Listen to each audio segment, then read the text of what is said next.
करो विमलमती मल्ली से मल्ल अरि से अटल तन धनुष 25 हारित वर्णम जपो जय जिनंद वरते आनंद सुख शांति वृंद मंगल करणम अरनाथ धीर महावीर वीर हरो सकल पीर दो सुख साता सुमति की आस दो सुमति नाथ नमी जोड़ू हाथ मांगू दाता भज पद्म कद्म सब छोड़ छद्म दो मोक्ष सद्म टालो मरणम जपो जय जिनंद वरते आनंद सुख शांति वृंद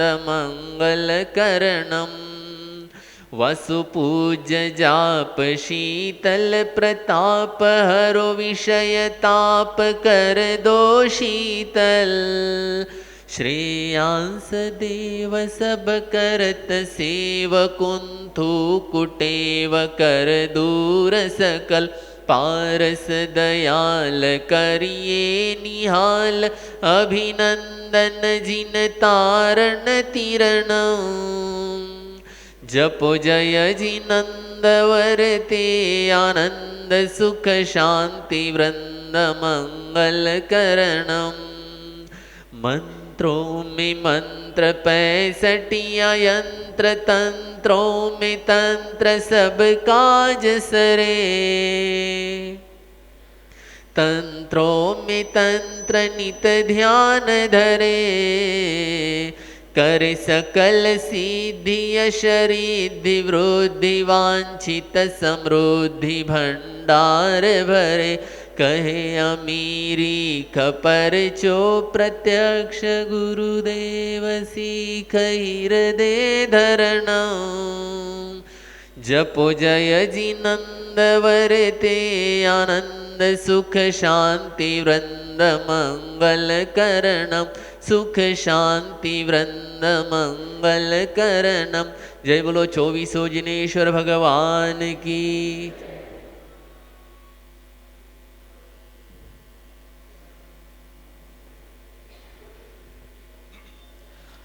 शासनपति श्रमण भगवान महावीर स्वामी के चरणों में शत वंदन। आचार्य सम्राट 1008 आनंद ऋषि जी महाराज साहब के चरणों में शत वंदन। अत्र विराजित परम पूज्य अरम विद्या प्रणेता उपाध्याय प्रवर प्रवीण ऋषि जी महाराज साहब के चरणों में शत वंदन। परम सेवाभावी परम पूज्य तीर्थेश ऋषि जी महाराज साहब के चरणों में शत वंदन। बालाघाट की पुण्यधरा का आज परम सौभाग्य है कि हमें पूज्य गुरुदेव प्रवीण ऋषि जी महाराज साहब का दूसरी बार सानिध्य मिलने जा रहा है। आज गुरुदेव का भव्य प्रवेश सुबह 8 बजे जय स्तंभ चौक से बालाघाट नगर में हो चुका है। सर्वप्रथम हम कार्यक्रम की शुरुआत करने के लिए मैं सकल जैन महिला मंडल से निवेदन करूंगा कि एक अभिनंदन गीत लेकर के वे यहाँ पर आए। सकल जैन महिला मंडल।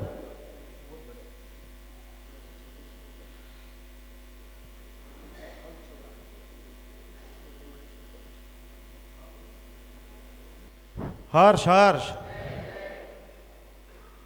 अब हम गुरुदेव की मंगलवाणी का श्रवण करें उसके पूर्व गुरुदेव के चरणों में स्वागत के लिए मैं सर्वप्रथम हमारे बीच वैभव कश्यप जी विश्व हिंदू परिषद के प्रांतीय प्रमुख हमारे बीच यहाँ उपस्थित है। मैं चाहूँगा संक्षिप्त में अपने गुरुदेव के चरणों में भाव रखें। जिला संघ चालक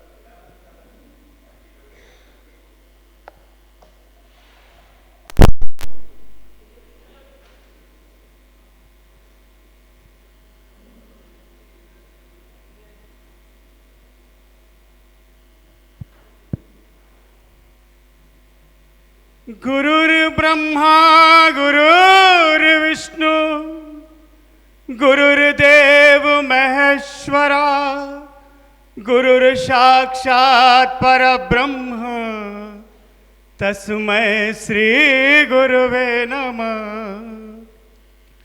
अखंड मंडलाकारं व्याप्तं येन चराचरं तत्पदं दर्शितं येन तस्मै श्री गुरुवे नमः। हम सबके आधार को प्रभाव देने वाला वो प्रभाव आनंद, आनंद की सामर्थ्यता, उसकी पवित्रता से निकला एक महामानव, एक संत प्रवीण, जीवन की समस्त भाव को प्रभावी करने, उसके समाज के जीवन को ओज देने, समाज को तेज देने, अपनी शाश्वत शक्तियों को एक भाव में पिरोने का नाम संत प्रवीण। निरंतर शब्द को उत्तरित भाव देने का, प्रभाव देने का नाम संत प्रवीण। हम सब की बड़ी पुण्याई जागी बालाघाट की कि श्रद्धेय महाराज श्री का दूसरी बार आगमन। हम सब के मनों में जो अतृप्तता है उसको तृप्त करने का, शाब्दिक भाव देने की, वो भाव शक्ति देने का नाम संत। और न जाने ऐसा भाव, संत साधारण शब्द नहीं है। सुखों को मारना, शरीर को फेंकना और उसके बाद शब्द की समाहिकता, शब्द का प्रभाव, गरलता यानी जहर पीने के बाद भी शब्द की सामर्थ्यता देने का नाम संत है। ऐसा श्रेष्ठ संत बालाघाट की पवित्र माटी को पवित्र करने आया। हम सब का बड़ा सौभाग्य है कि महाराज श्री के प्रवचन से हम सब लाभान्वित होंगे और जो मन में अतृप्तता का भाव है वो तृप्तता भी हम शब्दों की सार्थकता से उस भाव को लेंगे। संत के सामने ज़्यादा बोलना ठीक नहीं है। श्रद्धेय महाराज श्री को पूरे सर्व समाज की ओर से, और सकल, जब सकल शब्द आ जाता है तो अकल नहीं लगती, वो अपने आप में भी तृप्त शब्द है। सकल समाज श्रद्धेय महाराज श्री की पवित्रता को, उनकी पावनता को लोट लोट कर प्रणाम करता है और महाराज श्री से निवेदन करता है, महाराज श्री कुछ तकलीफें यहाँ समाज में है, बहुत सारा एकत्रीकरण करना है, उसके लिए हम आपसे मिलेंगे। यही भाव के साथ कि आप आए हैं, आपकी पवित्रता को नमन करता हूँ, आपकी पावनता को नमन करता हूँ, कोटि कोटि नमन करते हुए अपनी वाणी को विराम देता हूँ। महाराज श्री की जय। निश्चित रूप से वैभव जी आपने बिल्कुल सही बात कही। देखिए, एक बात तो सत्य है कि हमें गुरुदेव का मात्र 18 प्रवचनों की श्रृंखला का लाभ मिला है और हमें इन 18 प्रवचनों में ही चातुर्मास का लाभ,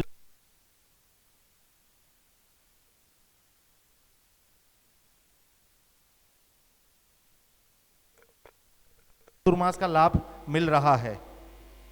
अब मैं अपने भाव रखने के लिए दिगंबर, पूज्य दिगंबर जैन पंचायत के अध्यक्ष सुशील जी जैन को आमंत्रित करता हूं।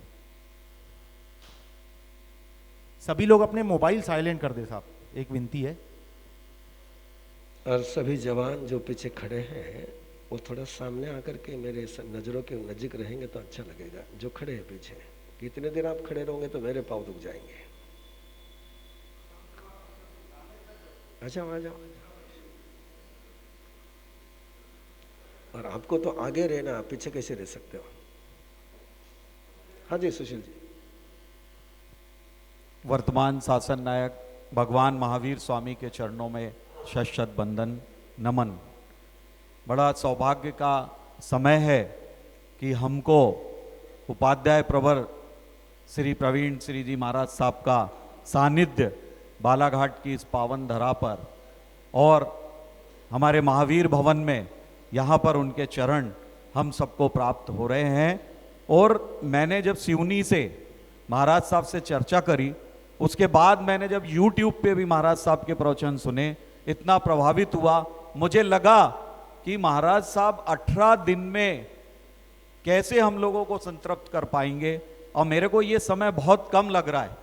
तो मैं तो महाराज साहब से एक ही निवेदन करूंगा कि हमें 18 नहीं, हमें 4 महीने का सानिध्य चाहिए है आपसे और सकल समाज की तरफ से।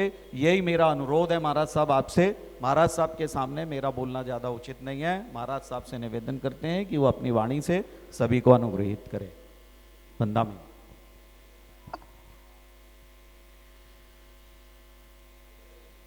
अगली कड़ी में मैं श्वेतांबर मूर्ति पूजक संघ के मैनेजिंग ट्रस्टी श्री अजय जी लूनिया को यहाँ आमंत्रित करता हूँ कि वे गुरुदेव के चरणों में संक्षिप्त में अपने भाव रखें।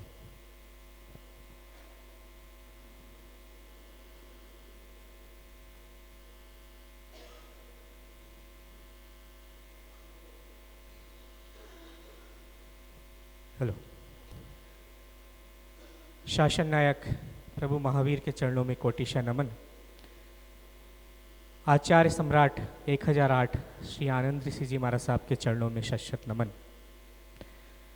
और सूर्य कोटि चंद्रों की प्रतिभा जिनके अंदर व्याप्त है, कि सूर्य कोटि चंद्रों की प्रतिभा जिनके अंदर व्याप्त है, अक्षय ज्ञान ज्योति की धारा जिनके चरण पखार रही, जिनकी अमृतमय वाणी से भविजन होते पार हैं, कि जिनकी अमृतमय वाणी से भविजन होते पार हैं, ज्योतिर्मय उन गुरु चरणों में वंदन शत बार है, वंदन शत बार है।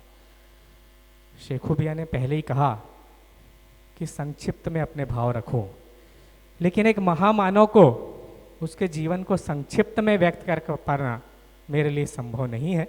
थोड़ा सा अगर गुरुदेव की आज्ञा हो तो 1-2 मिनट का समय यदि मैं ले लूँ तो आप सभी से भी क्षमा चाहूँगा। बस थोड़ा सा एक गुरुदेव का परिचय, चूँकि अब आपने आमंत्रित किया ही है इसलिए मैं रख दूँ आपके समक्ष। और प्रवीण ऋषि जी महाराज साहब उपाध्याय प्रवर किसी परिचय के मोहताज नहीं है, क्योंकि प्रथम बार नहीं दूसरी बार इस पुण्य धरा पर उनका शुभागमन हुआ है। और सबसे पहले एक निवेदन करूंगा कि यह जो पंखा आप लोगों की तरफ चल रहा है वो बंद कर दें, क्योंकि हम लोग केवल कहाँ से चलकर आए, मुश्किल से 1-8 किलोमीटर जयस्तंभ चौक से, और गुरुदेव 1200 किलोमीटर का लंबा विहार कर जोधपुर से केवल बालाघाट की पुण्य धरा पर भगवान महावीर जन्म कल्याणक महोत्सव पर अपनी पावन निष्ठा प्रदान करने के लिए हमारे बीच पधारे। तो केवल 1 किलोमीटर हम चलकर आए हैं और पंखे का उपयोग कर रहे हैं। सोचिए कि गुरुदेव 1200 किलोमीटर का विहार करके यहाँ पधारे। और गुरुदेव के बारे में मैं क्या कहूँ कि चेहरे पर साधना का तेज, कि चेहरे पर साधना का तेज और वाणी में ऐसी मिठास कि हमारे अंतर को झकझोर कर दे। और चेहरे पर साधना का तेज क्यों ना हो, अनेकों बार गुरुदेव ने साधना की है, उस साधना का तेज उनके चेहरे पर है। इंदौर में 13 माह तक जिन्होंने एकांतवास में रहकर साधना की, और चातुर्मास शेखू भैया ने कहा कि 18 दिन में चातुर्मास का लाभ लेना है। मैं उस बात से भी आपकी सहमत नहीं हूँ। वर्ष 2023 का चातुर्मास तो गुरुदेव का रायपुर की पुण्य धरा पर है, लेकिन हमारे लिए आने वाला वर्ष भी है, इसलिए आप ऐसा ना कहें कि केवल 18 दिन में हमें चातुर्मास का लाभ लेना है।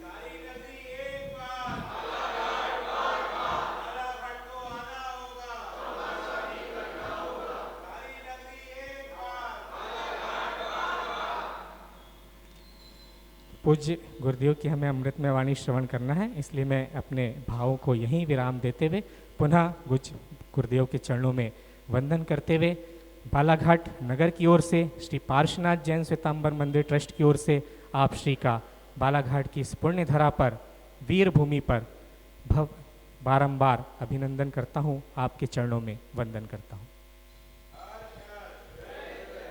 भैया निश्चित रूप से जो बात कहने के लिए आपको यहाँ आमंत्रित किया गया था वो बात आपने कह दी। अब मैं अगली कड़ी में हमारे बीच उपस्थित अखिल भारतीय सनातन महासभा के राष्ट्रीय अध्यक्ष श्री महेश जी खजांची, मैं उन्हें भी आमंत्रित करता हूँ कि वे भी गुरुदेव के चरणों में अपने भाव रखें। महेश जी खजांची।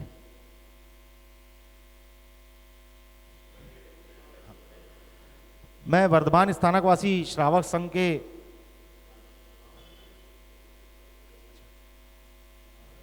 श्वेतांबर मूर्ति पूजक संघ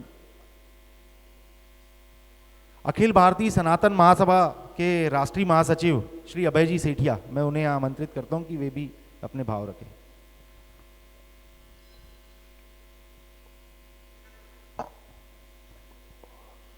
भगवान पार्श्वनाथ के चरणों में सत वंदन। अत्र विराजित उपाध्याय प्रवर प्रवीण ऋषि जी महाराज साहब के चरणों में सत वंदन। उपस्थित बंधुओं, संतों का प्रवास निश्चित रूप से हमारे भाग्य को खिलाता है। जिन परिस्थितियों में आज जैन संत चल रहे हैं, अनेक संतों के द्वारा और नागरिकों के द्वारा कहा जाता है कि जैन संत सही में उच्च कोटि के कार्य कर रहे हैं। उनका जीवन निश्चित रूप से प्रेरणादायी आज पूरे भारतवर्ष में है। मैं जब गुरुदेव का चातुर्मास जोधपुर था तो 3-4 बार जोधपुर जाने का काम पड़ा। कितनी विराट सभा, और वहीं पूरे शिविरों के माध्यम से पूरे जोधपुर को, पूरे राजस्थान को झकझोर करने का काम आपने किया है। लंबा प्रवास, मेरे पूर्व वक्ता ने कहा कि 1200 किलोमीटर की यात्रा, और जब हम इटारसी पहुँचे, कटंगी गए, सिवनी पहुँचे, कोचेवाई, अनेक स्थानों पर जब बड़े भाई सोहन जी वैद्य के मार्गदर्शन में हम लोग सब गए, तो बालाघाट के आगमन के लिए जिस प्रकार की आतुरता पूरे संघ ने दिखाई है, निश्चित रूप से आपका अगला चातुर्मास आने वाले समय में रायपुर के बाद बालाघाट को मिले, ऐसी हम सब कामना करते हैं। पुनः बहुत बहुत आभार व्यक्त करते हुए मैं अपनी बात समाप्त करता हूँ। हर्ष हर्ष। देखिए, मैं अंतिम वक्ता के रूप में अब जिन्हें बुलाने जा रहा हूं, अगर हम आज गुरुदेव को यहाँ बालाघाट नगर में देख रहे हैं और महावीर गाथा का जो ऐतिहासिक आयोजन बालाघाट में आगामी 27 मार्च से लेकर के 3 अप्रैल तक होने जा रहा है, इस पूरे कार्यक्रम के सूत्रधार श्री सोहन जी वैद्य, मैं उन्हें अब आमंत्रित करना चाहता हूं कि वे आए और अपने भाव रखें।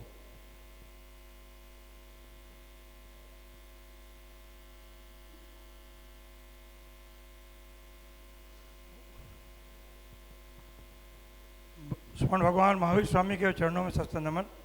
परम पूज्य गुरुदेव के चरणों में नमन। मुझे मालूम है कि हम सब गुरुदेव की वाणी सुनने के लिए बेताब हैं। हमने आपका समय लिया, आपको परेशानी हो रही होगी, और मैं आपको बताना चाहूँगा कि गुरुदेव ने बालाघाट को 18 दिन का समय जरूर दिया है, और गुरुदेव की दुकान में इतना सामान है कि गुरुदेव 14 घंटा मेहनत करने को तैयार हैं। इस 18 दिवसीय आयोजन में गुरुदेव विभिन्न समाजों में सुबह 8 से 9 या 7:30 से 8:30 अलग अलग प्रवचन देने भी जाएंगे। 9 से 10 यहाँ प्रवचन माला है।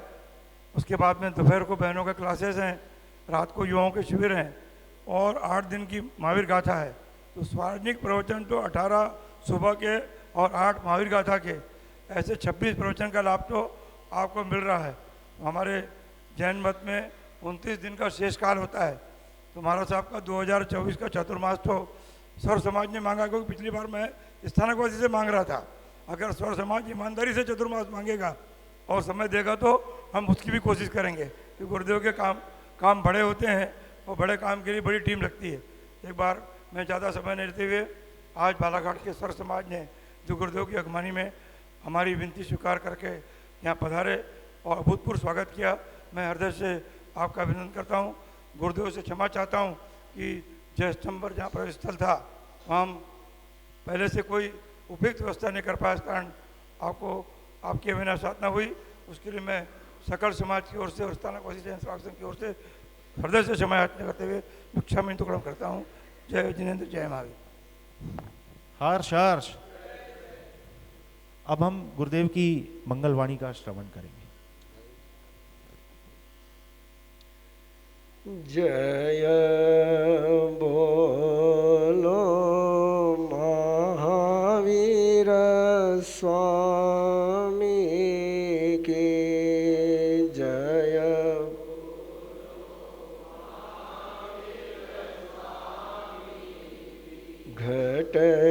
घटके अंतरयामी की घट घट के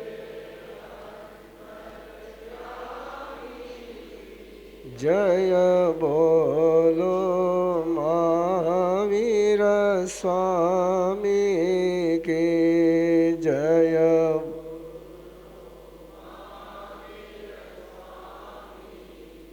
हो लाख बार प्रणाम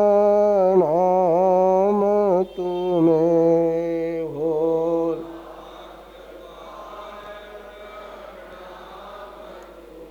हे वीर प्रभु भगवान मुनि दर्शन की मुनि दर्शन जय बोलो महावीर स्वामी के जय बोलो। परम श्रद्धेय पूज्य गुरुदेव के चरणों में कोटिश वंदना। विराजमान स्नेही श्री तीर्थेश श्री महाराज साहब, बालाघाट तो बार बार है लेकिन बालाघाट वाले बार बार नहीं है। सुमन जी, बालाघाट में मैं तो बार बार हूं लेकिन बालाघाट वाले मेरे पास बार बार नहीं है। आइए, एक साल के बाद फिर आपके आंगन में। पहले आए थे ईस्वी सन के नए साल पर, इस बार आया हूं भारतीय नववर्ष के अवसर पर। पहले थी 1 जनवरी और इस बार है शुक्ल प्रतिपदा, चैत्र शुक्ल प्रतिपदा। इन्हें बालाघाट में जब भी आता हूं तो नया साल तो मिलता ही मिलता है। और खुशी की बात है, गौरव की बात है कि नया साल चैत्र का महीना भगवान राम के जन्मोत्सव का महीना है। झूलेलाल का उस जन्मोत्सव का महीना है। भगवान महावीर के जन्म कल्याण का उत्सव और भक्ति में शिखर जिसने छुआ और भक्ति के मामले में जिसकी बेमिसाल भारतीयों के मन में एक अलग ही उस हनुमान का जन्मोत्सव भी चैत्र महीने में। ये 4 जन्मोत्सव का अवसर यदि अपने आंगन में हो और उसके बाद भी अपने जिंदगी में नई शुरुआत नहीं हो तो सोचना पड़ेगा कि गड़बड़ कहां पर है। बहुत सुंदरतम बात है। वैभव जी ने कहा कि समाज में कुछ समस्याएं हैं, समाज की समझ में समस्याएं, समाज में समस्याएं नहीं है।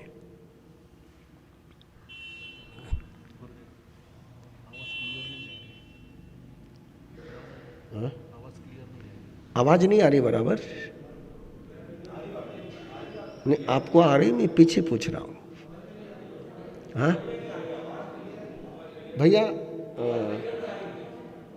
एक काम करता हूं मैं, इसको घुमा दे, इसको घुमा दे।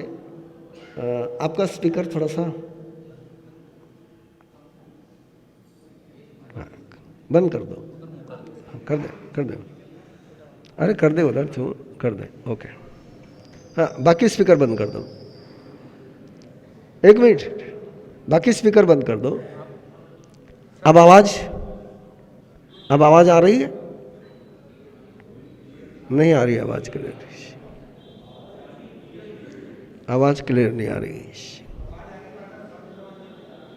जरा देख लो भैया कैसे सेटिंग कर सकते हो। नहीं, आवाज़ बढ़ाने से क्लियर नहीं होगी, क्लियरिटी नहीं है। ये डीजे नहीं है कि जहाँ आवाज़ बढ़ाने से दूर तो पहुँचेगी ना, इसको सेटिंग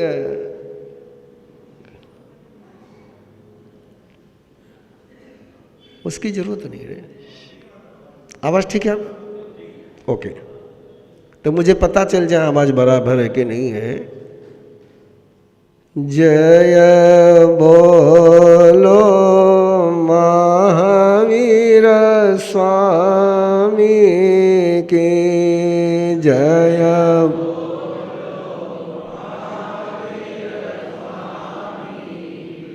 आवाज क्लियर? ओके। सीटिंग हो जाए तो बराबर हो जाता है, और अपसेट हो जाए तो सारा मामला गड़बड़ जाता है। बालाघाट में सेटिंग है कि अपसेटिंग है? किसकी? चुनाव की सेटिंग है कि जीने की सेटिंग है? बालाघाट में चुनाव की सेटिंग होती है कि जीने की सेटिंग होती है? मुझे लगता है कि बालाघाट वाले एक साल में तो आदत भूले नहीं होंगे कि मुझे जवाब की बहुत बड़ी जरूरत होती है। जीना चाहते हो कि जितना चाहते हो? जरा ईमानदारी से बोलिए, जीना चाहते हो कि जितना चाहते हो?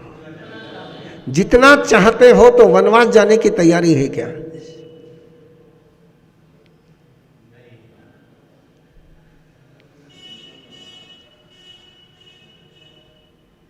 भारतीय परंपरा में एक भी महापुरुष वनवास में गए बिना जीता नहीं है।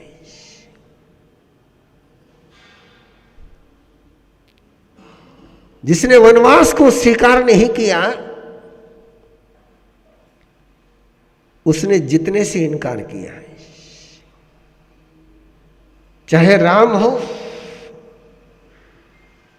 चाहे श्री कृष्ण हो, चाहे पांडव हो, चाहे स्वामी विवेकानंद हो, चाहे योगी अरविंद हो, चाहे भगवान महावीर हो, जितने के रास्ते फूलों से नहीं सजे हुए होते हैं, जितने के राहों से चलने के लिए कांटों को रोंदने की तैयारी लगती है। जो कांटों से बचना चाहते वो जीत से बचना चाहते हैं, और जिन्होंने कांटों को स्वीकार कर लिया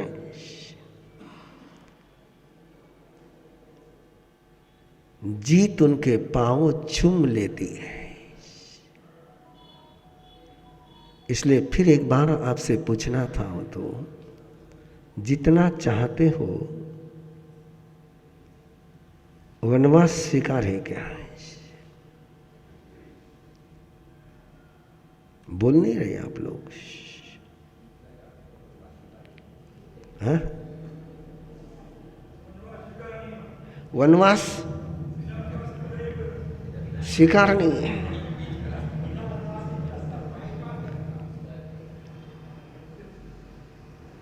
बिना वनवास के ही आप लोग जितना चाहते हो।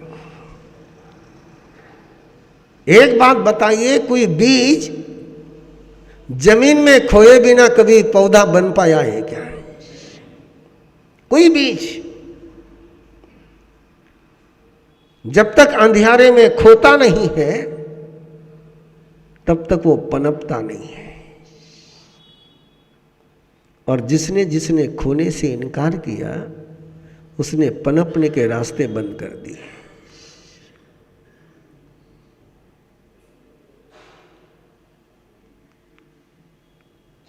जो सीधा सीधा इंस्टेंट फूड खाते हैं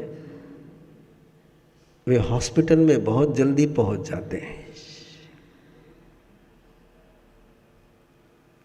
जो मेहनत की कमाई खाते हैं उनके लिए कभी दुनिया में हॉस्पिटल खुला ही नहीं है।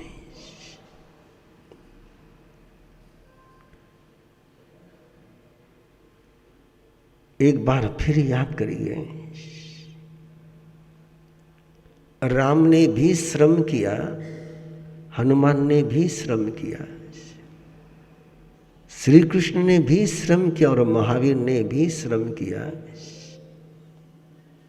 श्रम के रास्ते से ही राम और महावीर बना जाता है।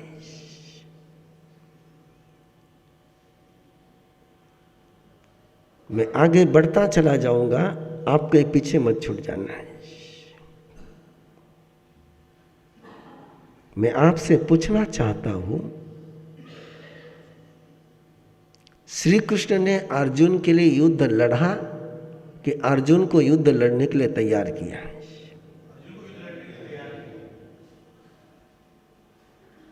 आपको कौन से श्री कृष्ण चाहिए? आपके लिए युद्ध लड़ने वाले। आपके लिए युद्ध लड़ने वाला आपको कभी जिता नहीं सकता है। मैं चाहता हूं कि इस नए साल में आप थोड़ा सा एक विजन, एक सोच समझ लें। जो अपना युद्ध स्वयं नहीं लड़ते हैं, जो स्वयं जीतने के रास्ते पर नहीं चलते हैं, उनको भीष्म पितामह, कर्ण, द्रोणाचार्य भी जिता नहीं सकता है। हेलो, बात समझ में आई? दुर्योधन के लिए भीष्म पितामह लड़े, दुर्योधन के लिए द्रोणाचार्य लड़े, दुर्योधन के लिए कर्ण लड़ा,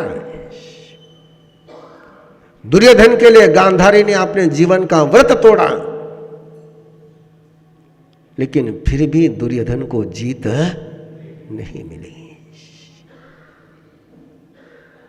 यहां युद्ध में जीत उसी को मिलती है जो प्रभु की कृपा लेता है, लेकिन प्रभु पर जिम्मेदारी नहीं सौंपता है। मेरा वाक्य समझ में आया हो तो दोहराते चले जाइए, क्योंकि आवाज का प्रॉब्लम आपको है तो मुझे पता चले। यहां जीत उसको मिलती है जो प्रभु को प्रणाम करता है, लेकिन अपनी जिम्मेदारी स्वयं पर लेता है, प्रभु पर नहीं सौंपता है। जिसने जिसने जीतने की जिम्मेदारी प्रभु पर सौंपने का गुनाह किया, उसको जीत कभी मिली ही नहीं है। इस पूरे माह का एक ही सूत्र है। मैं हनुमान जयंती पर बात करूं नहीं करूं, लेकिन आज बात कर रहा हूं। मुझे बहुत प्यारा प्रसंग है मेरे जिंदगी का, जिस प्रसंग को लेकर के मैं हर पल अपने आप को तोलते रहता हूं, जिस कसौटी पर मैं स्वयं को निरंतर कसते ही रहता हूं। राम, लक्ष्मण, सीता, विभीषण, हनुमान जी लंका से अयोध्या लौट रहे थे।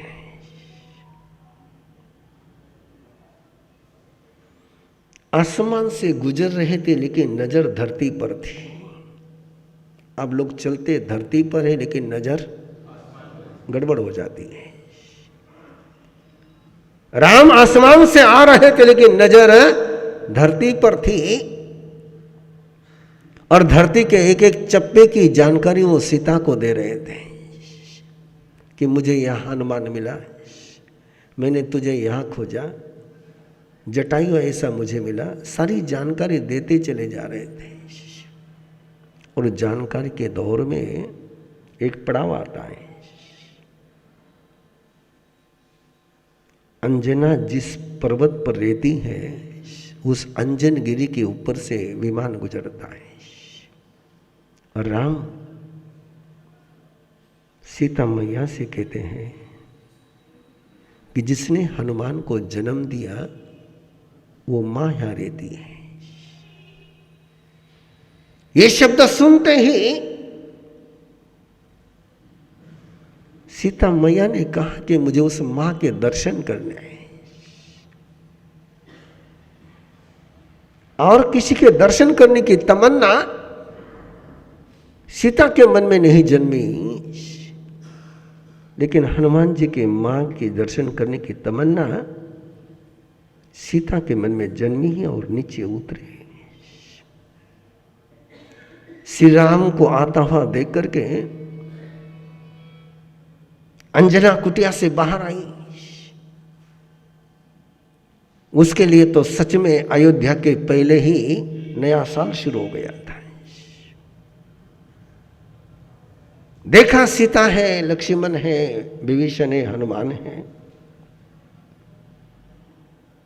राम ने आगे बढ़ करके मां को बधाई दी, बोले धन्य मां तुझे। लेकिन सीता ने राम जी को बोलने से रोक दिया। बोले पहले मुझे बधाई देनी है मां को, मैं पहले बधाई दूंगी मां को। राम जी मुस्कुराते हुए चुप रह गए और मैया ने मैया से कहा कि मां, तूने ऐसी लाल को जाया कि मेरे प्रभु मुझे मिल पाए। तेरा लाल न होता तो मुझे मेरे प्रभु नहीं मिलते। मां तेरे उपकार मैं जन्म जन्म में नहीं भूलूंगी। अंजना ने हनुमान की तरफ देखा और हनुमान जी की एक ही मुद्रा होती है, वो हाथ जोड़ करके राम की तरफ देखते हैं।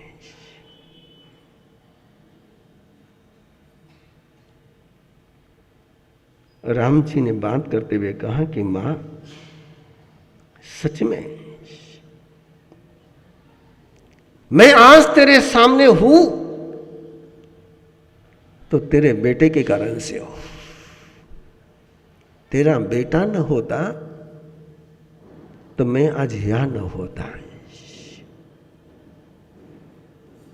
अंजना ने पूछा, प्रभु आप क्या बोल रहे हैं? आपके कारण से मेरा बेटा है, मेरे बेटे के कारण से आप कैसे हो सकते हो? राम जी ने कहा कि मां मैं सच बोल रहा हूं। जिस समय रावण के साथ युद्ध चल रहा था और रावण की इंद्रजीत की शक्ति लक्ष्मण को लगी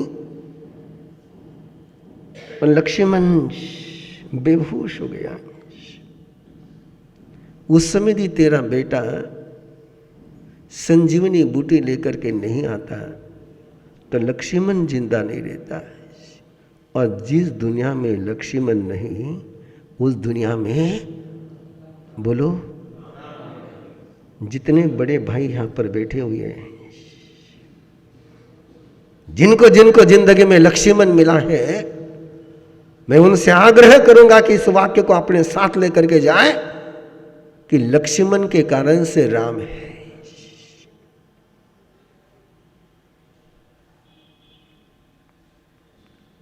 राम जी ने यह कहा कि लक्ष्मण जिंदा इसलिए मैं जिंदा, और जिस दुनिया में लक्ष्मण नहीं उस दिन राम भी नहीं।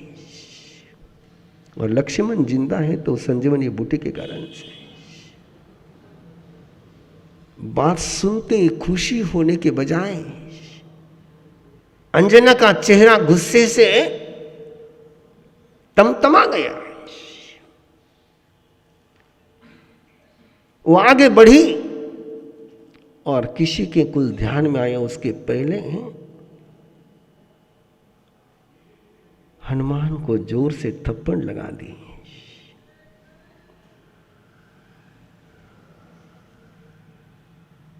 हनुमान को थप्पड़ लक्ष्मण को बर्दाश्त नहीं हुआ। बोले जिसका अभिनंदन राम जी कर रहे हैं, जिसका अभिनंदन मैया कर रही है, तुझे गौरव होना चाहिए था, गले लगाना चाहिए था, तो उस थप्पड़ मार रही है। अंजना ने लक्ष्मण को कहा चुप रह जा, तुझे क्या पता है। और कहानी कहती है कि अंजना के वक्ष से दूध की धार निकली और सामने जो चट्टान थी वो टूट गई। अंजना ने लक्ष्मण को कहा, मैंने इसको ये दूध पिलाया है और इसके रहते हुए इसके भगवान को युद्ध लड़ना पड़े, इसके रहते हुए इसके भगवान को युद्ध लड़ना पड़े, ऐसे भक्त की जरूरत नहीं है।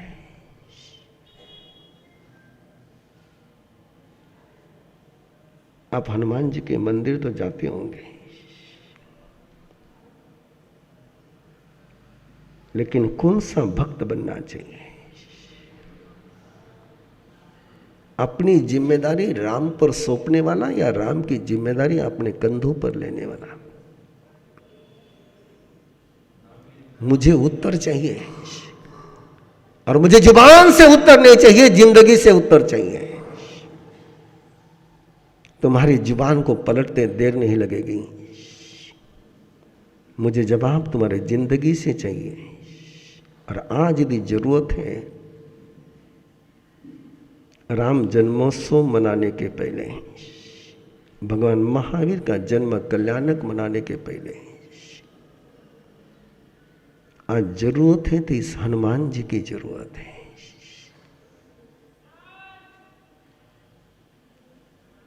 और ये पूरा कार्यक्रम जो बालाघाट में संपन्न होने जा रहा है,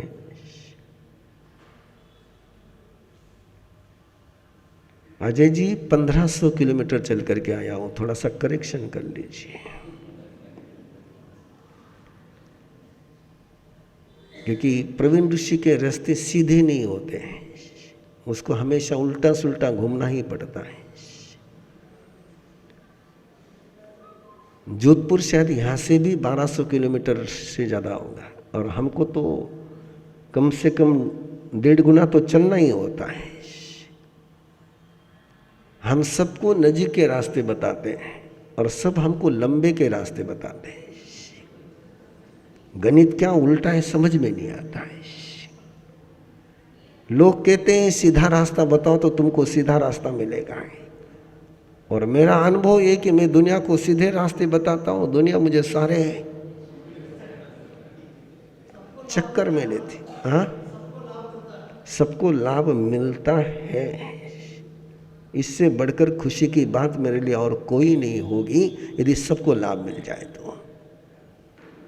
मैं आपके शब्द पर जा रहा हूँ, आपने कहा सबको लाभ मिलता है, कहीं केवल आपको लाभ लेकर के रुक मत जाना है। प्राय लोग ये सोचते हैं मुझे लाभ मिल गया, मुझे सबको लाभ मिल गया। क्या सोचते आप? मेरे बेटे की शादी हो गई यानी सबकी शादी हो गई, मेरी दुकान चल गई यानी सबकी दुकान चल गई। हेलो, क्या सोचते हैं आप?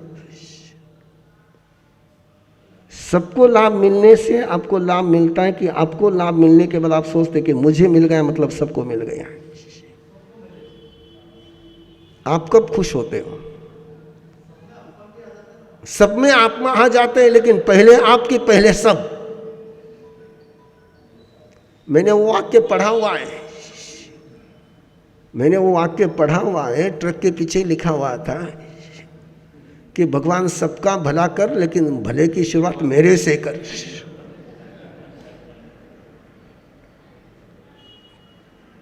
सबका लाभ, सबको लाभ मिलना चाहिए बंधु। इसीलिए महावीर कथा को मैंने इस बार सोहन जी को कह करके और इन जवानों को कह करके इनको एक ही बात कही कि मुझे बंद कमरों में महावीर की कथा नहीं करनी है। सुशील जी,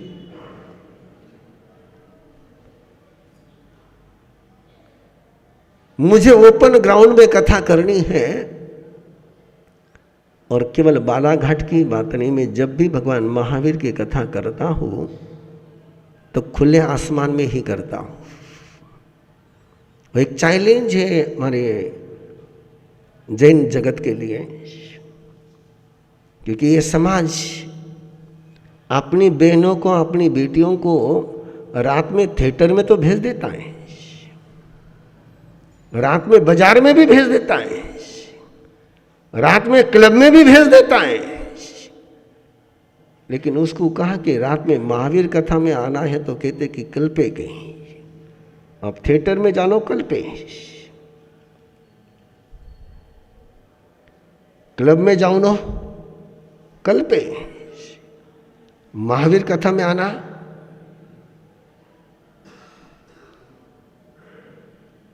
नहीं कल पे,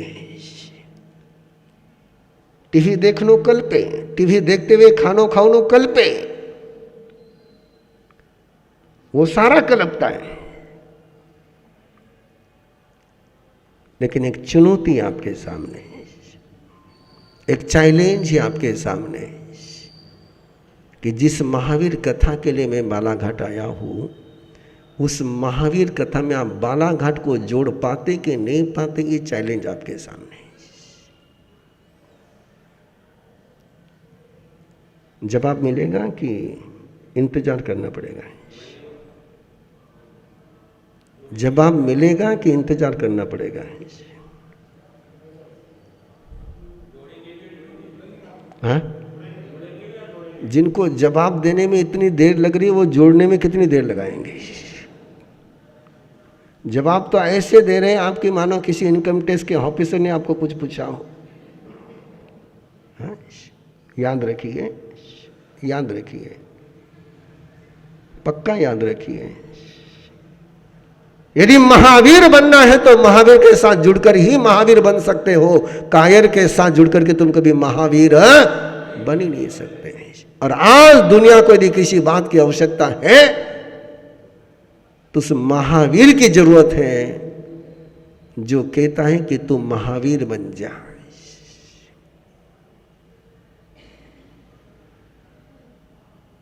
आज एक महावीर से काम नहीं चलेगा। आज तो हर व्यक्ति को महावीर बनना ही होगा।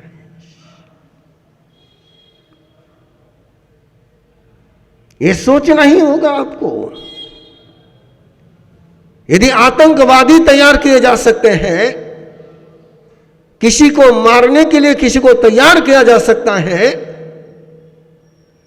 तो किसी को जिताने के लिए किसी को तैयार क्यों नहीं किया जा सकता है? कौन सी फौज चाहिए आपको? आतंकवादियों की फौज चाहिए कि अहिंसा के लिए जान कुर्बान करने वाले की फौज चाहिए? मुझे जवाब देती हुई सभा बहुत अच्छी लगती है। कौन चाहिए आपको? आतंकवादी जो तुम्हारी बेटियों को बहला ले, जो तुम्हारे बेटे को भगा करके ले जाए, जो तुम्हारे बेटियों के आसमत के साथ खेल जाए, वे तुम्हें चाहिए?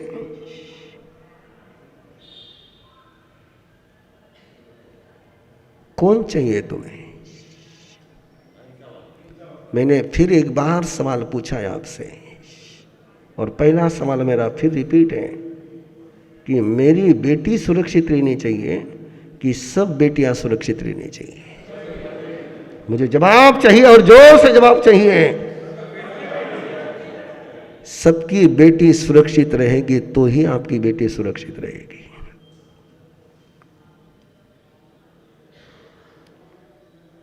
सबकी बेटियां सुरक्षित नहीं तो तुम्हारी बेटी भी सुरक्षित नहीं है। इस सच्चाई को आज कबूल करना पड़ेगा।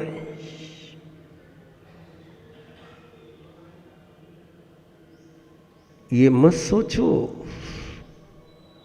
कि मेरी बेटी सुरक्षित है। इसी गलत फहमी के कारण से देश पर मुगलों ने राज किया। यदि भारतीय इतिहास उठा करके देखोगे तो गलती केवल एक हुई कि जिस समय मुगलों ने पंजाब पर आक्रमण किया, जिस समय मुगलों ने गुजरात में आक्रमण किया, उस समय बाकी सारे हिंदू राजा सोचते रह गए कि उस पर आक्रमण है, मेरे पर आक्रमण नहीं है। और यदि एक राजा पर आक्रमण होने के बाद सारे हिंदू राजा खड़े हो जाते तो क्या कभी यहां पर मंदिर तोड़ने वाले के कदम आगे बढ़ पाते हैं?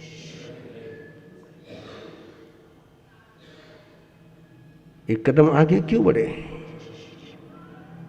कि मेरी राजधानी सुरक्षित है, मेरा राज्य सुरक्षित है, उस पर मुसीबत है, उसको निपटने दो। इस सोच के कारण से देश गुलामी में गया है। और ये सोच जिस दिन छोड़ोगे उसी दिन स्वाधीन भारत की अलख जग पाएगी। आज देश स्वाधीन है लेकिन सुरक्षित नहीं है। और ये सुरक्षा तभी हो सकती है कि जब तुम में ये अलग जग जाए कि मेरे रहते हुए मेरे किसी बहन के तरफ, मेरे किसी बेटी के तरफ किसी की नजर उठा करके देखने की हिम्मत नहीं होनी चाहिए।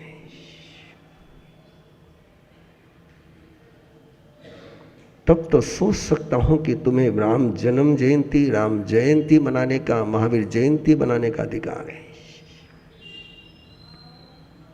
ये मत सोचना कि महावीर कथा करना या महावीर कथा सुनना ये केवल एक टाइम पास करने का तरीका है। नथिंग। महावीर कथा इसलिए है, महावीर चंडकोशिक के पास पहुंचे। चंडकोशिक महावीर के पास नहीं आया। मैं अगली बात कह रहा हूं जो महावीर कथा की थोड़ी सी झलक दे रहा हूं आपको। चंडकोशिक एक ऐसा सर्प कि जिसने आने जाने वाले के सारे रास्ते बंद कर दिए थे। ऐसा एक आतंकवादी, एक टेररिस्ट कि उसकी तरफ कोई चला जाए तो उसको जिंदा रहने का मौका ही नहीं मिलता था। वो जिसकी तरफ देखता था वो मर जाता था। और लोगों ने उस रास्ते से गुजरना ही बंद कर दिया है। और ऐसे समय में भगवान महावीर उस आतंकवादी को वैसे ही गए जैसे श्री कृष्ण उस कालिया नाग को मथने के लिए गए। वो चंडकोशिक सर्प के पास पहुंचे और उसको चेंज कर करके रख दिया। पूरा आतंक समाप्त हो गया है।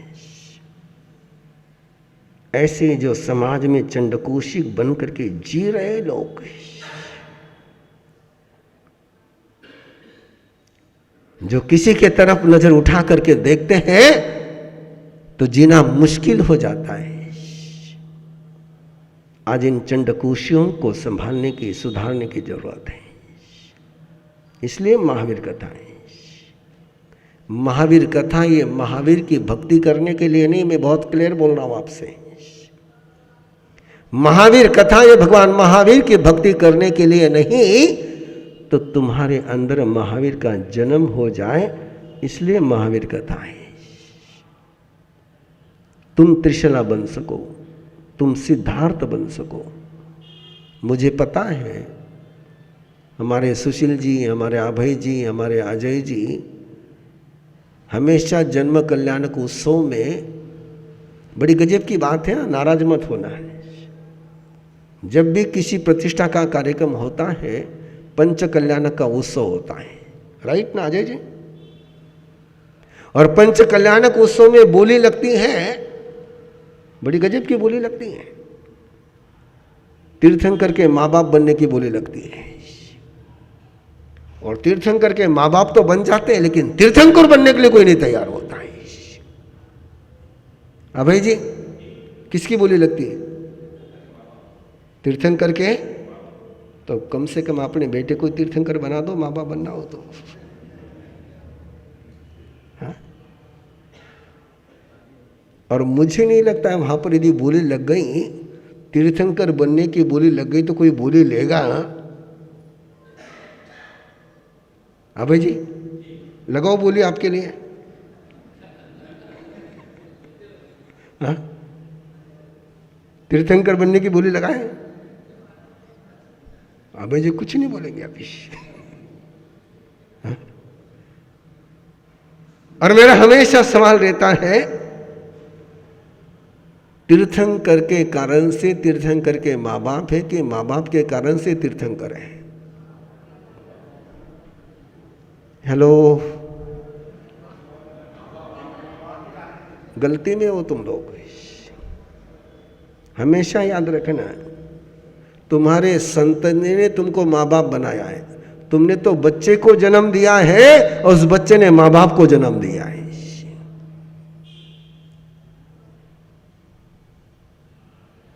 संतति होने के बाद ही आप माँ बाप बनते हो। तीर्थंकर के कारण से त्रिशला और सिद्धार्थ तीर्थंकर के माँ बाप हैं। त्रिशला और सिद्धार्थ के कारण से भगवान महावीर नहीं है। भगवान महावीर ने वहां जन्म लिया, इसलिए वो माँ बाप है। तो किसको धन्यवाद देना, बेटे को कि माँ बाप को? हाँ हाँ, क्या बोले?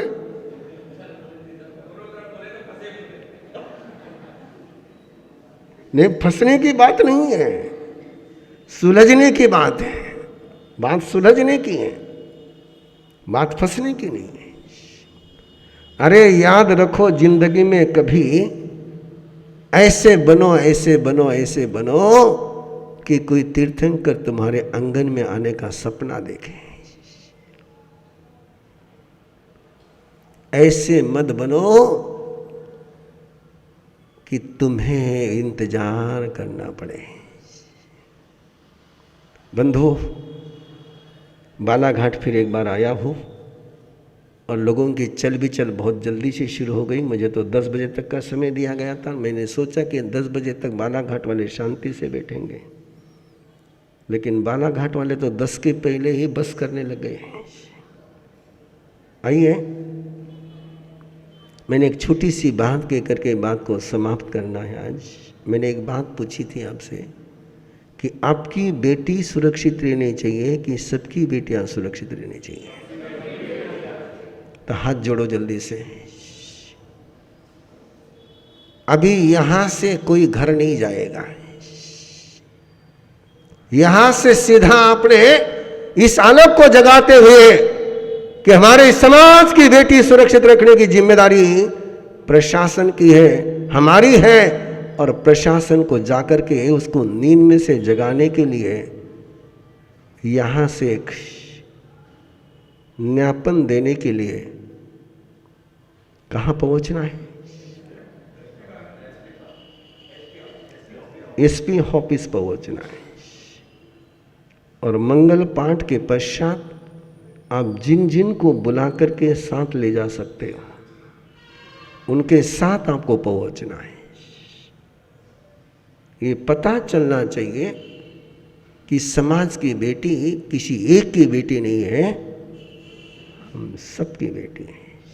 और मैं आपको पक्का कहता हूं, जिस दिन ये मैसेज जाएगा कि समाज की बेटी ये सबकी बेटी होती है, वो अकेली नहीं है, तो समाज के बेटी के तरफ वापस किसी की नजर उठाकर देखने की हिम्मत नहीं होगी। हिम्मत क्यों होती है? कि उनको पता है ये अकेली है, ये अकेला है। जिस पल उनको पता पड़ेगा ये अकेला नहीं है, ये अकेली नहीं है, तो नजर उठाने के पहले उसको 100 बार सोचना पड़ेगा। एक ही मैसेज आज देना है और इसलिए आज का एक ही नियम आपको है कि यदि बेटी समाज की बेटी के लिए आपने पहुंचना है। बाकी बात कल से यहाँ प्रवचन की माला शुरू होगी, प्रवचन चलेगा। समय क्या रखा है ने मेरे लिए कि श्रोताओं के लिए? 9 से 10 का समय मेरे लिए है कि सुनने वालों के लिए? नहीं, वो एक बार क्लियर हो जाए ना तो मुझे पता चले। तो 9 से 10 का समय आपका है। आज मैं समझ सकता हूँ कि आप बहुत जल्दी से आ गए, इसलिए आपको भूख लगी होगी, प्यास लगी होगी। मैंने आपको वहाँ नाश्ता नहीं करने दिया, इसलिए सोहन जी भी मेरे पर नाराज हैं। हाँ हाँ,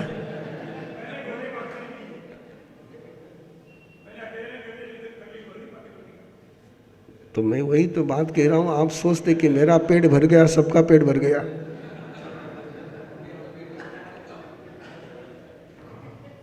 बाकी सोहन भैया, मैं आपको ज़्यादा बोल नहीं सकता हूँ, लेकिन नेम तो ये है कि सोहन जी ने चखना तब चाहिए था जब सब चख लेते हैं।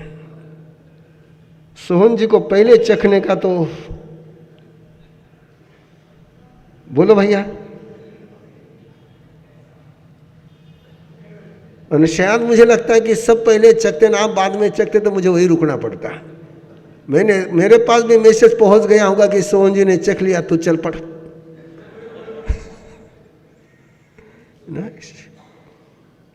ओके, तो कल से प्रवचन की माला शुरू होगी और परसों से पुरुषाकार का शिविर हो रहा है, ऐसा मैंने सुना है।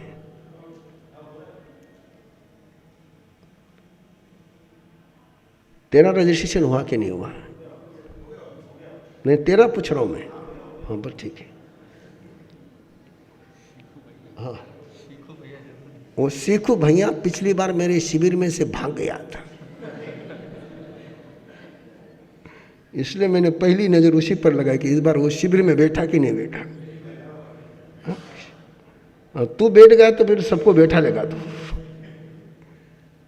इस बार छिंदवाड़ा से, पिछली बार बालाघाट से एक पैटर्न चला था।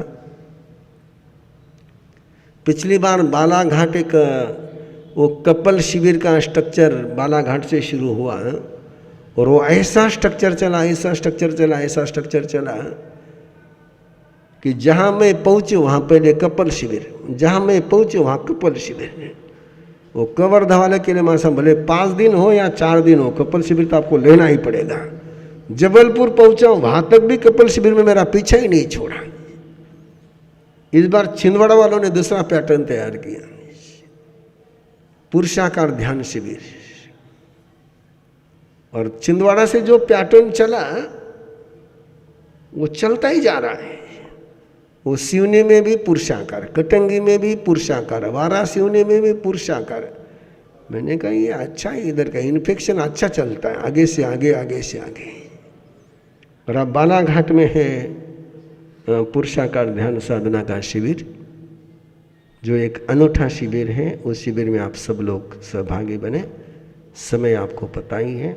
बाकी आप लोगों ने इतने उत्साह से, उल्लास से, उमंग से, और यहाँ के युवकों को धन्यवाद देना चाहूँगा।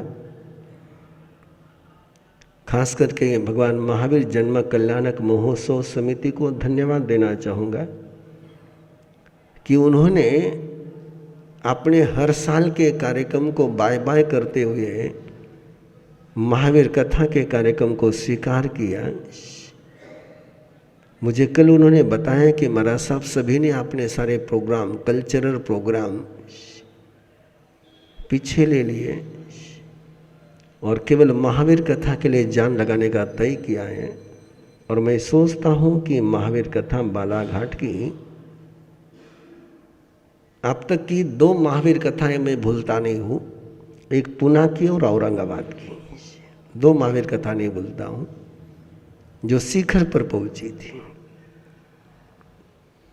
अब देखता हूँ बालाघाट वाले क्या करते हैं। बालाघाट वालों के पास घाट ज़्यादा है कि बल ज़्यादा है, देखता हूँ। मैदान सामने ही है। सबको महावीर कथा के साथ जोड़ने की तैयारी के साथ फिर एक बार हम सबके लिए जिएंगे, सबको अपने साथ जोड़ेंगे, इसी मंगल भावना के साथ। महत्ता करेणम स्वसमयावत्या करेण ओसरे ओसरे ओसरे। आज का IMB उपवास उगे सूर्य अबदटम बचकामी तिवीयम प्यारं स्वासनम खैमम सैमम स्वसागरेणम महत्तागारेणम सब समय अवत्यागारेण ओसरे ओसरे ओसरे मंगल पाठ।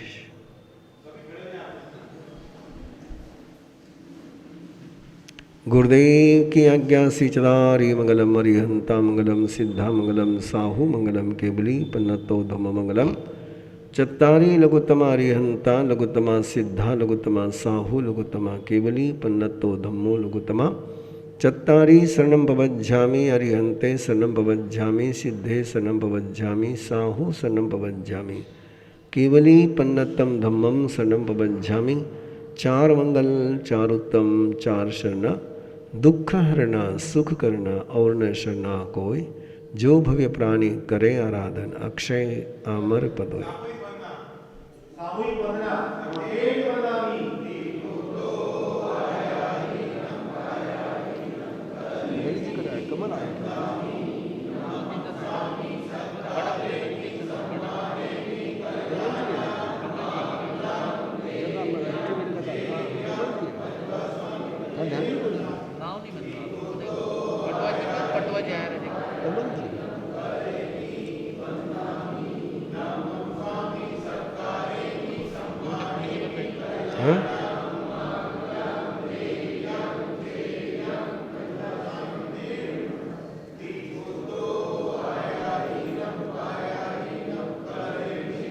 ये ठीक है, अपना काम हो जाता है।